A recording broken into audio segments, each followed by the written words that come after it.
BNP chairperson Khaleda জিয়ার সমাধিতে আজও শ্রদ্ধা জানাচ্ছেন বিএনপি নেতাকর্মী ও সাধারণ মানুষ। এ নিয়ে আরও জানাতে সেখান থেকে সরাসরি যুক্ত হচ্ছেন সহকর্মী তন্ত্রা তারুণ্য। আমরা প্রতিদিনই কিন্তু দেখছি বেগম জিয়ার সমাধিতে সাধারণ মানুষ এবং নেতাকর্মীদের ভিড় আমরা দেখতে পাচ্ছি। আপনি জানাবেন আজ ষষ্ঠ দিনের মতো সেখানে সাধারণ মানুষের সমাগম কেমন দেখছেন?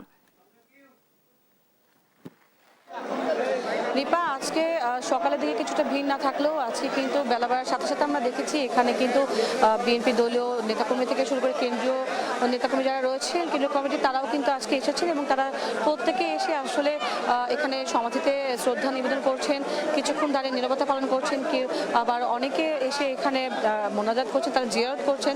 এবং এখন পর্যন্ত যদি আমি বলি, সকাল থেকে আমরা দেখেছি যে অনেকে এসেছেন এবং যারাই এসেছেন আমরা অনেকের সাথে কথা বলেছি। সেক্ষেত্রে এই কিছুক্ষণ আগে কিন্তু এখানে বিএনপির স্থায়ী কমিটির সদস্য মঈন খান উনিও কিন্তু এসেছেন এবং উনিও কিন্তু এখন এসে এখানে তিনি আসলে এখানে জিয়ারত করছেন এবং আমরা দেখেছি যে উনি এসেছেন। আমরা সরাসরি আসলে তার কাছ থেকে তার বক্তব্য আমরা শুনবো।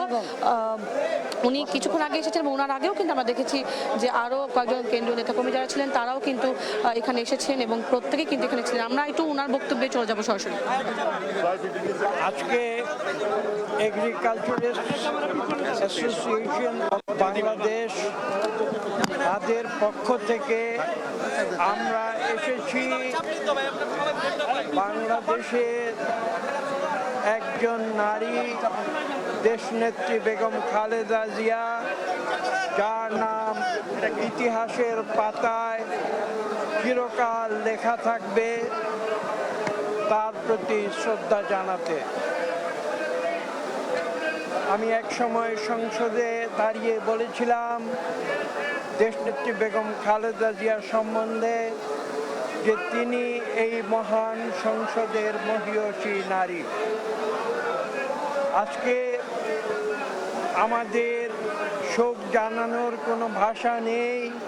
আমরা শুধু এইটুকু বলতে পারি যে বেগম খালেদা জিয়া এমন একজন নারী ছিলেন যিনি গৃহবধূ থেকে দেশের কোটি কোটি মানুষের আহ্বানে নিজের জীবনকে তিনি উৎসর্গ করেছিলেন বাংলাদেশের মানুষের জন্য। তিনি গণতন্ত্রের জন্য তার জীবনকে উৎসর্গ করেছেন। আপনারা জানেন যে বাংলাদেশে বিভিন্ন রাজনৈতিক নেতৃত্ব যারা বিভিন্ন সময়ে নিজেদের ব্যক্তিগত অথবা দলগত সুযোগ সুবিধার জন্য তারা রাজনীতিতে বিভিন্ন সময়ে আপোষ করেছিলেন।